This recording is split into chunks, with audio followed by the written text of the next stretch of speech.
Tally ho, interwebs! My name is Sora Hope, and today I'm going to be showing you where Zer is located and what he has in stock. It should be fun. Now, I think you can Down probably to the city tell and up again. where he's Down at. and up again. Everybody seems to be standing. Oh, wait, I think they're all leaving.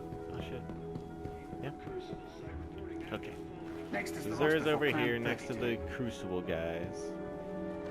Everybody knows what that is. So, let's see what he's got in stock. And it's a good haul this week. The nine. So up wish to first speak to for our you. shut up, sir. So up first for our Titans, we have some Ruin Wings. Now, if you don't know what these are incredibly useful gauntlets. They roll with a strength stat, which isn't particularly useful for in-game content, and it's not a super high stat roll, but it's decent as a stat roll to begin with. But its perks more than well make up for it. First of all, we have Special Weapon Loader, increased special weapon reload, which is a pretty good uh, perk. Then we have Impact Induction, causing damage with your melee, reduces your grenade cooldown, which is alright, but this is what you're really going to want right here.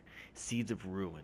Heavy weapon drops more often and contains more ammo in each drop.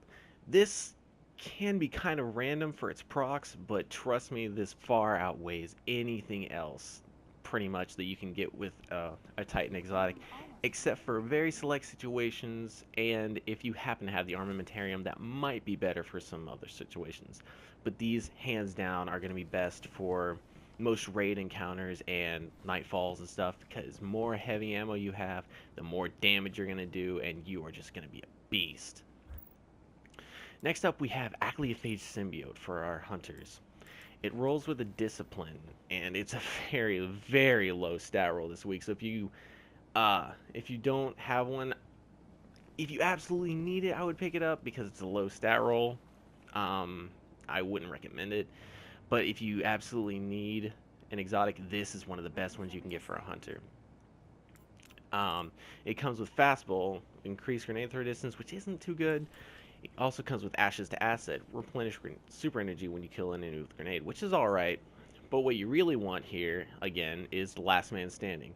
Golden Gun gains an additional shot, which doesn't sound too particularly useful, but when you compare it to the other Hunter exotics, which aren't too stellar, this is definitely up there. It's up there with Mask of the Third Man for the two best, which is good, seeing as how Mask of the Third Man is the only Blade Dancer Hunter exotic we really have.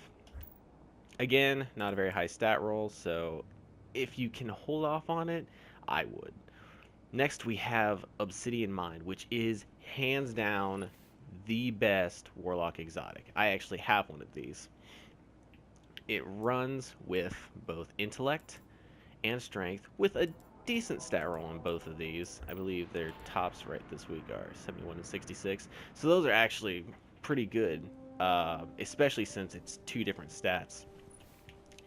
It comes again with energy projection, increased grenade throw distance, which is alright. Inverse Shadow, increased super energy from killing minions of darkness, which is very good, and it works very well in hand with this one, Insatiable. Nova Bomb kills reduce cooldown of your next Nova Bomb. The first encounter in Crota's raid obviously comes to everybody's mind when you think of this, and yes, it works amazingly there. You can essentially get two Warlocks with Obsidian Mind and Nova Bombs, and you can have them carry the weight of the entire team if you plan their Nova Bombs correctly. It also works out very well if you have bad Juju, as the special perk on that also allows you to get more super energy. It's just incredible. You can get Nova Bombs all day long. And then next up, we have Mida Multi-Tool. Now, Zer, I don't believe, has sold this in a while, if at all. And it's actually a very good weapon. Its perks don't seem very useful. You got the Third Eye perk, which I know some people like, but it just allows your radar to stay up when aiming. With Lightweight, which gives you a +2 agility, which is more than most people I think give credit for. Along with Quick Draw, being drawn unbelievably fast, and Field Scout, which can be very useful. In addition to the Multi-Tool perk, which grants even more movement speed, and it fires on a hair trigger. The hair trigger is not too noticeable, But the boost movement speed is definitely useful, especially if you run with a Titan or even a Warlock and you don't stat out in agility too much. Combining that with the already lightweight perk, which you should probably be running with unless you're going to use Field Scout for more sustainable encounters, and you can move almost at hunter speed, which allows you to spec out more into recovery and armor, and it just allows you to become a very mobile tank. Now, this weapon, unfortunately, is not very good in any particular category except for its reload speed, which is very good for getting you back into a fray, which works, obviously very well with your if you have high recovery. It's not super useful in any particular situations, but it is decently useful in every situation, which makes this a very, very good weapon to pick up. Now, it is on the pricey side at 23 strange coins, so you might not want to pick it up this week, but if you have the coins, I would definitely pick it up. Obviously, we have our exotic shard, and this week we have glove engrams. If you have the motes and you're thinking about getting rune wings, obviously you want to pick this up first, because not only does this have a low stat roll, but you have a chance to grab it anyway and you can save your coins. If we have upgrades this week, we have Acleophage Symbiote, which if you really wanted to, I guess you could buy the Acleophage Symbiote and then upgrade it. It'll give you a higher stat roll, but I don't know. I probably wouldn't recommend it. Although it is a significantly higher stat roll, you're wasting a lot of materials. But if you do have an Acleophage Symbiote, definitely upgrade it right now if you don't already have this kind of stat roll. I believe this is the max stat roll you can get for a helmet, so this is very good. Next, we have the Crested Apoloupi for the hunters. This is also a very high stat roll. If you haven't upgraded this, go ahead and upgrade it. Armamentarium, as I talked about earlier, is another top tier Titan exotic armor piece. It's a very good stat roll. It's not the top stat roll that you can get. If you need to upgrade it, it's alright. But I wouldn't say it's necessary. No backup plans. This is a pretty mid-tier stat roll. So if you need to upgrade these, it's okay, but I would hold out. He offers this upgrade pretty commonly. Next is Skull of Dire Ahamkara with a pretty bad stat roll. Apotheosis Veil with actually a very high stat roll for a helmet. My goodness.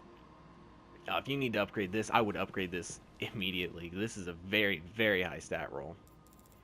Then we have Bad Juju, Last Word, Thorn, Invective, Pocket Infinity, and Thunderlord. Obviously, if you have any of these that aren't up to 31 or 331 damage, go ahead and upgrade these. These are, for the most part, pretty good weapons for both PvP and PvE.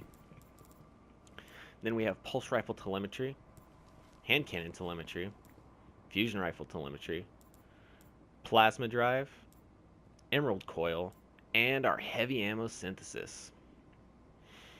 Overall, this is actually a very good week, guys. If you guys have a lot of coins saved up, there's a lot to spend them on this week. Like I said, a good exotic for every class and a good exotic weapon. This is the best week I've seen Xur have in a very long time. Well, that's it for me, guys. I'll see you next time. This is Sora Hope, and I'm out of here.